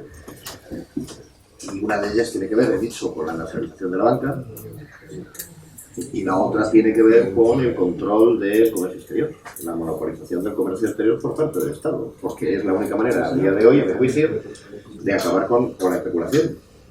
Y esto pasa inevitablemente también por acabar con los controles de precios. Y esto pasa también inevitablemente por romper con el pacto, guste o no, a mi juicio, el pacto tácito que hay con la burguesía venezolana. Cuando esto se plantea en términos de que, cuando hablo de pacto con la burguesía venezolana, me estoy refiriendo a un pacto económico con la burguesía venezolana, del régimen. Esto es lo que me permite, y he dicho al principio, de manera osada, decir que yo no veía una confrontación capitalismo-socialismo, quitando de en medio los elementos de carácter político, simbólico, de resistencia como pueblo, que también he dicho al principio, que me identifico plenamente con que, es decir, estoy absolutamente en contra de una injerencia exterior sobre el pueblo venezolano. Es el pueblo venezolano el que tiene que decidir cuál es su futuro, igual que cualquier pueblo de este planeta. Cosa que, desafortunadamente, a una pregunta que hizo algún compañero, pues me temo que no. Evidentemente es una obviedad. Es decir, el modelo imperante neoliberal lo que está haciendo, lo que ha hecho de facto, es cargarse radicalmente cualquier tipo de soberanía nacional. Citabas un caso que no deja de ser paradigmático y que tiene que ver con ese plutonio que citabas en el caso de Almería. Bueno, pero en realidad, ¿a quién se le escapa que a día de hoy nuestra política económica, nuestras vías de acción están condicionadas por instituciones económicas y financieras que no están en el Estado español? Es decir, ¿a quién se le escapa que el FMI, que la Troika, el FMI, la Unión Europea y el Banco Mundial pintan mucho más sobre lo que se puede o lo que no, o lo que es o no viable económicamente en este país? Es una obviedad. Es decir, es que lo que ha hecho el neoliberalismo es crear un imperio de facto mundial que ha roto radicalmente la acción de los estados como entes soberanos que tienen capacidad para enfrentarse a ese nuevo régimen económico. Esto es obvio. Y a mí me parece más significativo, si cabe, o más peligroso, si cabe, fíjate lo que te digo, que el plutonio que hay ahí. Porque esto sí que condiciona la libertad y el cumplimiento de los derechos humanos de los pueblos. Y la capacidad de autodeterminación de los pueblos. Porque sí se puede hablar de autodeterminación de los pueblos. Pues por eso digo que sí hay una serie de elementos que, a mi juicio, si critico de alguna manera el régimen de Chávez, lo es precisamente, a mi juicio, el régimen de Chávez, el chavismo, como lo queráis llamar, es precisamente por su, a mi juicio, poca determinación de cara a hacer reformas profundas en lo económico que finalmente permitan revertir en una mejora de las condiciones de vida de la población. Lo citaba la compañera, son 18 años. Son 18 años. Y efectivamente sí ha habido agresiones extranjeras, ha habido una agresión extranjera, pero el bloqueo económico, el bloqueo financiero, fundamentalmente, es una realidad seria, grave, a partir del año pasado. A partir del año pasado. Hasta entonces lo que se han bloqueado han sido cuentas de personas concretas y de algunas empresas. Hasta el año pasado, las transnacionales norteamericanas campaban a sus anchas en la cuenca del Orinoco. Esto es una realidad. Hasta hace no tanto tiempo, hasta que se estaba explotando el petróleo, Venezuela no tiene capacidad para explotar su petróleo, porque tiene unas enormes reservas, ya se ha dicho aquí, ya lo conocéis todos, pero tiene un problema. Es petróleo pesado. Es un petróleo de muy mala calidad. Muy mala calidad. Para poder refinar ese petróleo, necesita mezclarlo con un petróleo de mayor calidad. ¿Sabéis de dónde procede ese petróleo de mayor calidad? ¿De Estados Unidos? Sí. De Estados Unidos. Es decir, que esa ruptura, ese símbolo rupturista, a mi juicio, no está. Y cometemos un error, independientemente de que, evidentemente, insisto, es el pueblo venezolano que tiene que decidir su futuro. Y digo el pueblo, no digo las élites venezolanas ni la burguesía venezolana, digo el pueblo venezolano. Pero independientemente de esto, no se puede considerar que todos los males de Venezuela son atribuibles a ese acoso externo. Insisto, no se puede considerar, se cae por su propio peso. A mi juicio, se cae por su propio peso. Porque, insisto, es que ese acoso es brutal a partir de agosto del año pasado. Brutal. Y las últimas medidas son son confiscatorias directamente. No se puede hablar ni de bloqueo, es confiscación directamente de activos venezolanos. Pero centremos la idea de que ese acoso, insisto, no ha sido tal. Sin duda este acoso, lo dije al final de mi intervención en relación con algún comentario que tú hiciste, sin duda este acoso va a unir al pueblo venezolano. No me cabe la menor duda. Porque la dignidad de un pueblo va a hacer que resurja un sentimiento nacionalista y un sentimiento antiimperialista. Esto no me cabe la menor duda. Esto de por sí es bueno. Es un símbolo de resistencia, pero siempre y cuando las políticas que se están aplicando viren hacia políticas que verdaderamente beneficien a las clases populares. Porque, insisto, salvo, lo he citado, las misiones, en realidad es que las políticas que han beneficiado a la población han sido escasas. Es que un detalle. Insisto, la inflación venezolana está provocada por la política interna venezolana. De Zayas, el relator, no era relator, con un informe, venía a decir que es que la inflación era importada. Bueno, esto simple y llanamente es algo ridículo. Insisto, es algo que no se sostiene. ¿Cuál es la medida que toma el gobierno venezolano para intentar evitar el drenaje brutal del poder adquisitivo de las clases populares venezolanas? Establecer un salario mínimo interprofesional, subirlo. Pero es que resulta que el equivalente, estamos hablando de 3,5 euros al mes. Pero son 3,5 euros al mes porque es que la inflación se come ese salario mínimo. Es decir, que no se puede luchar contra la inflación para preservar el poder adquisitivo de las clases trabajadoras, estableciendo un salario mínimo. Lo que hay que hacer es cortar de raíz el mecanismo que está generando, que no es otro que un mecanismo extractivista, que es el mecanismo que tiene el gobierno de intentar drenar todos los elementos, todos los ingresos petroleros. Entonces, insisto, no solo decía alguien, bueno, es que la técnica no hace revoluciones. No me cabe la menor duda. Pero las hace creíbles. Las hace creíbles. E insisto, exdirigentes del gobierno venezolano han salido del gobierno venezolano diciendo la rotación de cargos es brutal. No se permite o no existen equipos. Son nombramientos, no hay equipos. Esto lo dicen personas que han estado en el gobierno y que el Partido Socialista Unido de Venezuela. Es decir, hay un problema técnico serio. La mitad, insisto, pese a que se ve como algo positivo, la mitad de los miembros del gobierno son militares. Y esto se puede ver como algo positivo. No sé quién lo ve como positivo, honestamente. El que lo vea como algo positivo, estupendo. No voy a discutir. Pero vamos, a mí personalmente, honestamente, no me lo parece. Respecto a la CEPAL, el único dato que utilicé de la CEPAL fue el PIB. No he utilizado ningún otro dato de la CEPAL. Y insistí, en aquel momento, e insisto de nuevo, en que me gustaría poder utilizar el dato del PIB venezolano. No lo tengo. Pero ninguno de los presentes lo puede tener. No existe. ¿Por qué no existe una contabilidad clara? ¿Por qué no existe una contabilidad clara? Es que hay que gestionar un país. Alguien hizo un comentario despreciando a los economistas. Bueno, yo considero que los economistas que solamente saben de economía son peligrosos. Pero, algo tiene que decir alguien que se encarga de gestionar este tipo de cuestiones, ¿no? Evidentemente la política y la población, la política económica es política, más que economía, es política y por tanto la población, los procesos democráticos tienen algo que decir. Pero, insisto, es que el cúmulo de desaciertos, a mi juicio, es demasiado grande como para dejarlo pasar desapercibido. Creo, insisto, y con esto acabo,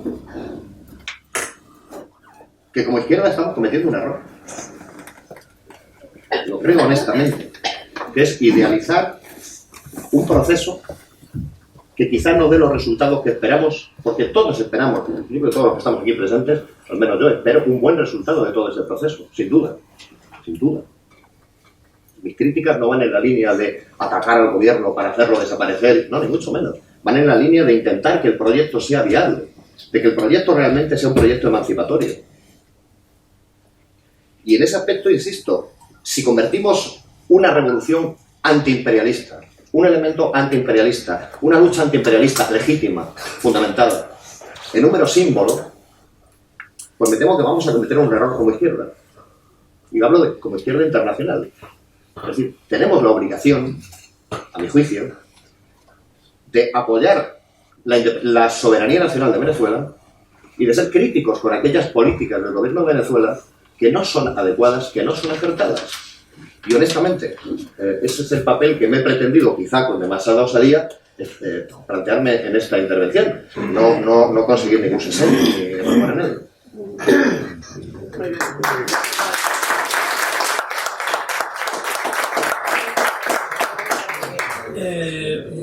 Me gustaría dar una clave para que entendáis por qué se habla de derechos humanos por parte de Estados Unidos en Venezuela, cuando se va a hablar con el señor King, o cuando se dice que Arabia Saudí vamos a...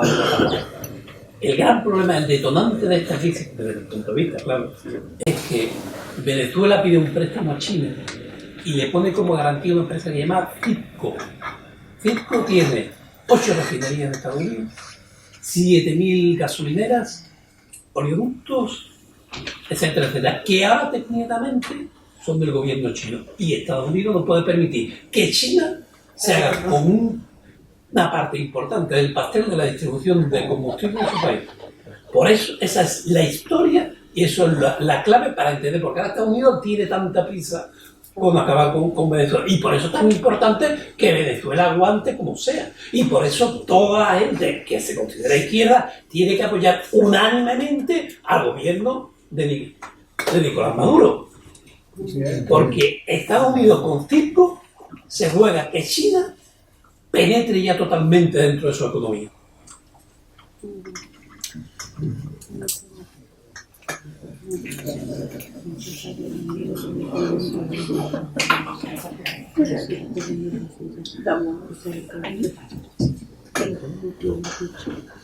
El gran problema se ha planteado es que viva este país nada más que del petróleo, principalmente. Y el petróleo ha tenido una subida muy buena, que es cuando empezaron las misiones de Chávez, y se pudo valorización de vivienda, bastante vivienda. Y ahora, al haber bajado tanto el petróleo, pues, y supeditar nada más la monetización, nada más que un solo producto, que en Venezuela tiene más productos. Lo que pasa es que tiene oro y extraerlo también muy costoso, tiene hierro, tiene otros materiales, y no se ha dedicado nada más que simplemente al petróleo.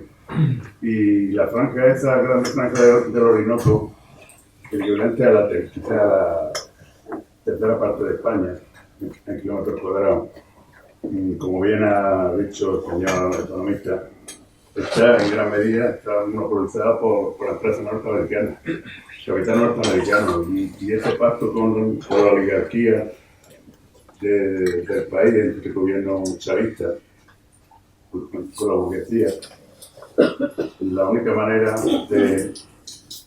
de frenarlo es que el gobierno actual de Maduro implante una medida severa, como por ejemplo el control de cambio. Hay gran fuga de capitales. Lo sé de buena mano, los parientes que tengo allí, que hay gran fuga de capitales a Miami, ¿no? Y no, la frontera no es muy transparente, no. Y luego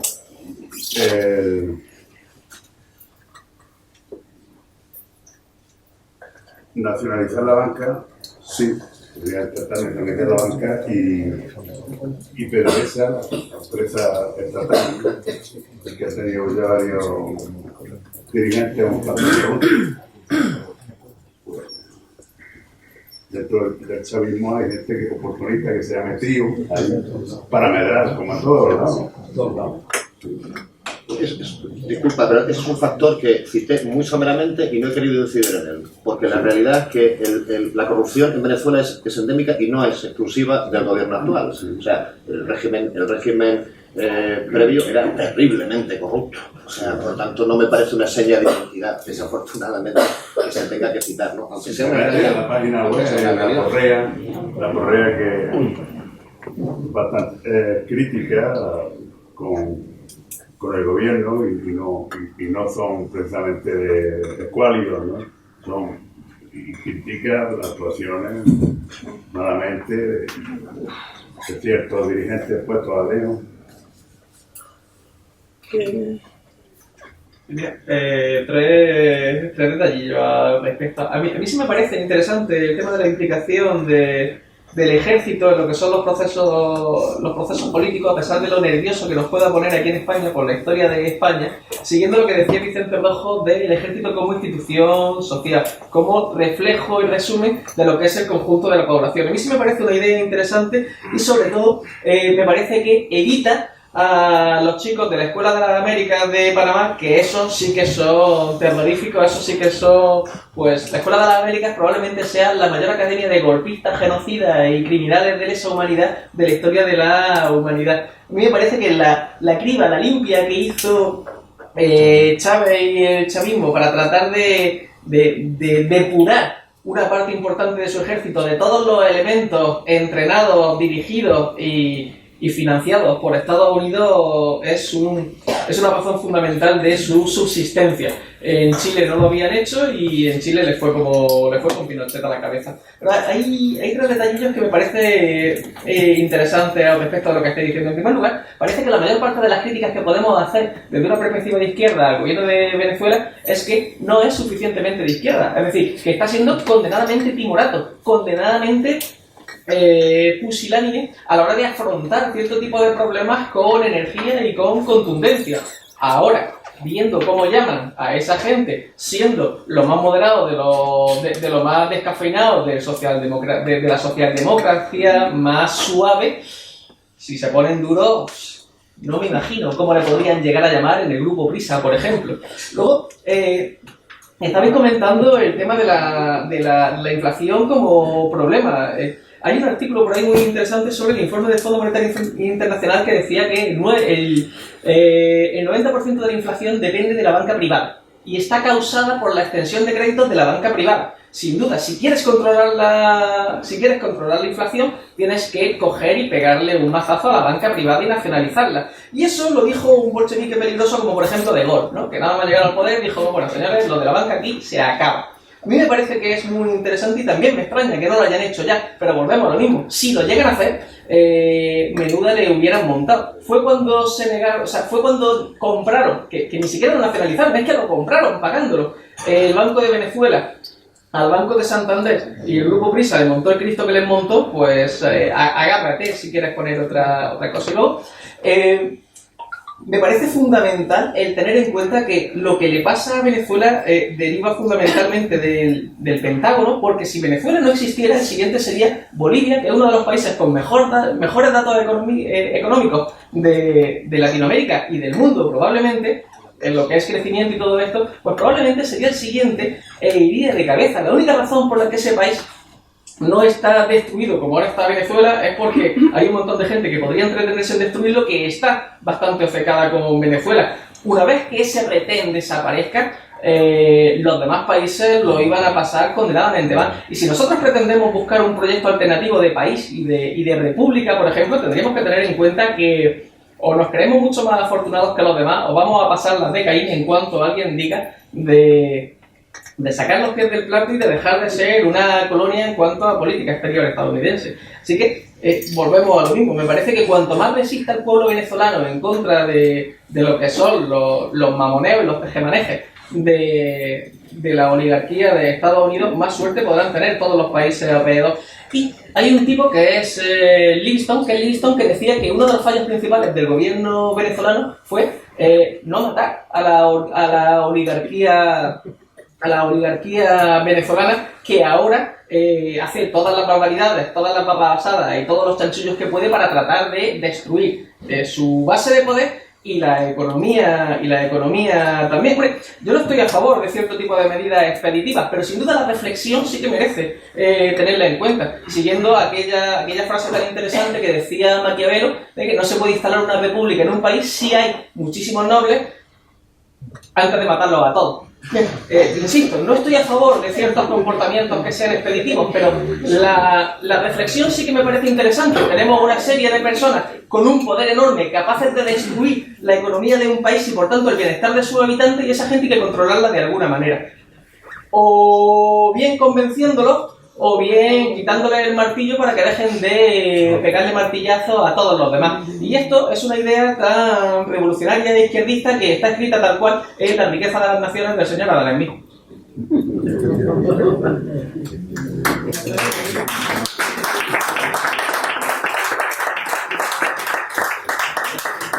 Bueno, son las 9 menos 10 casi. Tiempo para que ella, que hace rato que quiere tomar la palabra, después tú si quieres, y si hay alguna palabra, debe ser ahora, o ya ninguna más. Ellos terminan. Bueno, pues entonces vamos a utilizar el tiempo, hablando muy rápido para que dé tiempo a faltar lo que... Y muy pasional. ¿Le ha molestado mi En pasión? absoluto, me hace mucha simpatía. Se lo agradezco, no porque no siempre no siempre es entendida mi pasión. Bueno, nacionalizar la banca, una parte se nacionalizó sin mucho resultado. En cuanto a la red de comercio, que eso siempre toda la izquierda nos estamos preguntando, ¿por qué no se nacionaliza toda la distribución de alimentos, producción, etcétera? Pues por una razón muy sencilla, porque ellos no producen nada. Y han vivido en una época en la que se da ese proceso de integración, lo que se llamaba el arco bolivariano, ¿no? Donde había países llamados progresistas y de izquierda, ahí había un paquete muy diferente, ¿no?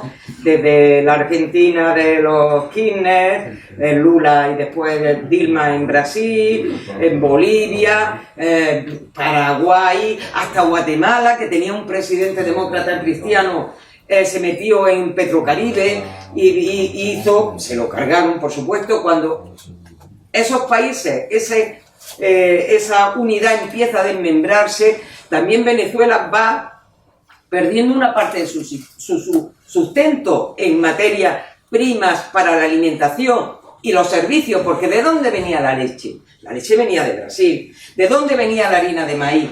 Venía de Brasil, la gran potencia. ¿De dónde? Grandes exportadores de materias primas en alimentación. Uruguay, Argentina, Brasil. Todo eso cae al mismo tiempo que caen los precios del petróleo y que se dificultan tantísimo las cosas. Entonces, desde mi punto de vista, hasta que Venezuela no produzca, no ponga a trabajar 30 millones. Siempre cuando digo estas cifras tan grandes me pienso, pues está diciendo una locura. 30 millones de hectáreas de tierra cultivable que tienen en los llanos y que no hay nada más que en la época de lluvia barro, y en la época de secano las vacas pasando. ¿Y cómo se ponen a producir? Para solventar a medio o a largo plazo el problema de la inflación y de todo, y del desabastecimiento. Pues no puede ser desde mi punto de vista nada más que con una economía, una política de alianzas colaborativas con los países que hacen frente a Estados Unidos. Es decir, colocarse en un posicionamiento económico y de desarrollo que tenga en cuenta la inversión, el trabajo tecnológico, la aparición de profesionales preparados y que no pueden venir nada más que de Rusia, de China, de la India, de los BRICS y de los países no alineados, que es donde tiene Venezuela un apoyo estratégico determinante. O sea que yo creo que por ahí debería ir la cosa. Y yo había hecho aquí muchas anotaciones chiquitillas para que no nos llevemos un mal sabor de uvas. 250.000 temporadistas, que son gente que se va de vacaciones, viajarán a Zulia con motivo de los carnavales. Esto. Se prevén 8 millones de desplazamientos con motivo del carnaval en Venezuela. En Carrizal, un pueblito, se escogerá reina del carnaval del adulto mayor. Estrena obra el Ballet Juvenil en el Teatro Teresa Carreño de Caracas. Se celebra el 50 aniversario del asesinato de Malcolm X y con motivo del Congreso de Angostura, que ahora se cumple también en el 2019, se edita una edición especial de la intervención de Simón Bolívar en el Congreso de Angostura. Los CLAP, en enero, los comités locales de abastecimiento y producción, es que mirar, entre otras cosas, sin entender el poder popular que se ha organizado y estructurado en Venezuela, no se entiende que aguante. Ha repartido en enero, ha hecho llegar en cajas empaquetadas 9.256.878 bolsas y cajas de alimentos, una media de 138.853 toneladas métricas al día. La meta para este año es distribuir 525 toneladas métricas de pescado a la semana. En lo que va de 2019, 1.025 toneladas de pescado se han puesto a la venta pública en 789 jornadas, que favoreció a 284.470 familias venezolanas. Es decir, todo esto no se podría mantener si no hubiese esa política de arrope que se desarrolla día a día y donde la gente, no es verdad que el chavismo, entiendo yo, o no es demasiado riguroso decir que el chavismo ha perdido en la zona urbana, ha perdido en las zonas de las clases medias urbanas, pero en las zonas populares no. Caracas tiene de 6 a 8 millones de habitantes y oligarquía tendrá un 20% que vive en el este, y el resto son barrios populares. Si uno se mete el 23 de enero, si va a Katia, si va a Agustín, si va a Cementerio, si te metes en todos esos sitios, en Petare, pues lo que hay son clases bajas, son clases populares, pero ahora tienen dentadura postiza y cuando se ríen, el oligarca blanco no puede ofenderlo, porque se ríe con dignidad. A la señora Carmen y a mí, un día en una celebración de unas elecciones, siempre llueve. El día de las elecciones, cuando se está celebrando, llueve. Miles y miles y miles de personas abarrotando la Baral y la Simón Bolívar. Y cuando empieza a llover, como han estado toda la celebración, aunque haya veda de alcohol, bebiendo y bebiendo y bebiendo, se atrancan todas las alcantarillas con las botellas de whisky y las latas de cerveza. Entonces empiezan a bajar olas por las calles. Y vemos un viejito, un borrachito, ¿no?, allí que nos mira porque está claro que somos bodas, que usted no está aquí, ¿no? Y estaba todo el rato y nos miraba y se reía, y nos miraba y se reía. Y ya Carmen le dice, ¿pero usted por qué está tan contento? Dice, porque Chávez me devolvió la dignidad, me dijo que era un ser humano y que tenía derecho, por eso me río. Y eso fueron las palabras del borrachito.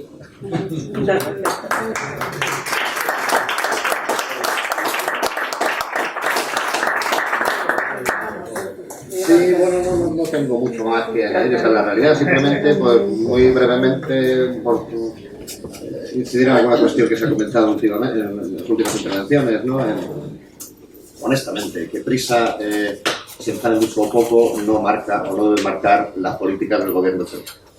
Me parece bastante evidente. O sea, si ha hecho esto y no hizo, fíjate si hubiera hecho. No, esto hay que hacer porque hay que hacer. Entonces, lo que digan los medios de comunicación es haciendo lo que se ha hecho, no solamente los medios de comunicación occidentales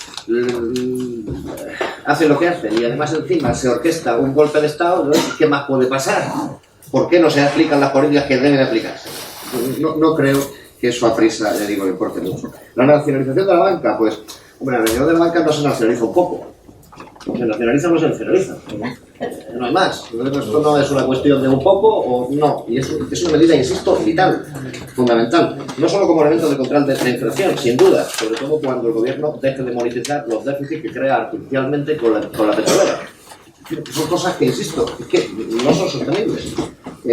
Nunca he hablado tampoco aquí de estatalizar el sistema de distribución. No. Lo que he dicho ha sido monopolizar el comercio exterior. No, es que no hay nada. Claro, por eso. Si no se produce. Claro, sí, pero de facto está monopolizado. ¿Por qué? Porque el 80% de las exportaciones son petróleo. Pero ¿por qué no se monopoliza también y se controla por el Estado las importaciones de productos?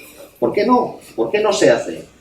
Porque aquí quien está ganando es Insisto, una burguesía que está controlando todos esos mecanismos de distribución de alimentos, que están generando además un mercado negro, que es decir, es que entre comillas, debería decir que es relativamente fácil aplicar medidas para evitar esto. Y por último, incidiré una vez más en lo de los técnicos, aunque a algunos, quizá con razón, no me cabe la menor duda.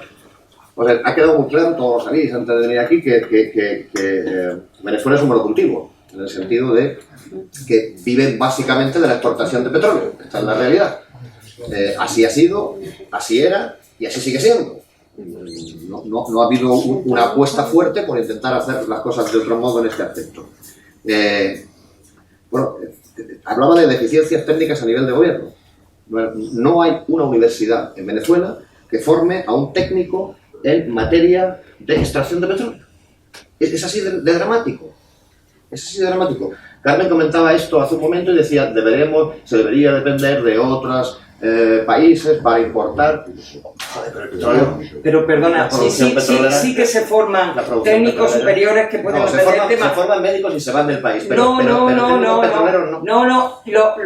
Los técnicos científicos, el aparato científico técnico que se forma en una de las universidades que es pública más de élite de América y del mundo, que es la Universidad Simón Bolívar, donde cuando el paro petrolero, solo de sus trabajadores, profesores, porteros, jardineros, porque tiene un jardín que eso es que ni Versalles, solo obligaron votación a mano alzada, y pillaron, claro, a un politólogo que daba clase allí, a un matemático y a uno de los jardineros. 3 votos en contra del paro.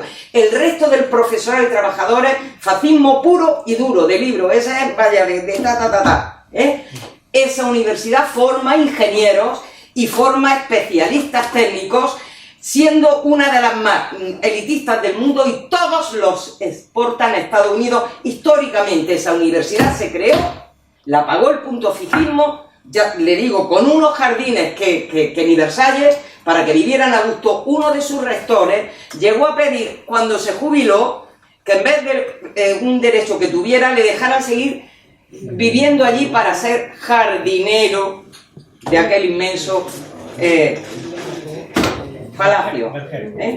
Pues sí que se forman técnicos, lo que pasa es que lo forman para que se lo lleve la industria petrolera norteamericana. No tenemos la misma información. Yo no he encontrado técnicos formados en Venezuela.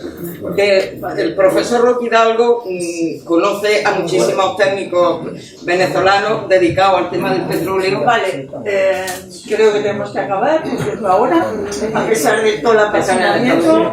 Muchas gracias a los dos ponentes y muchas gracias a todos.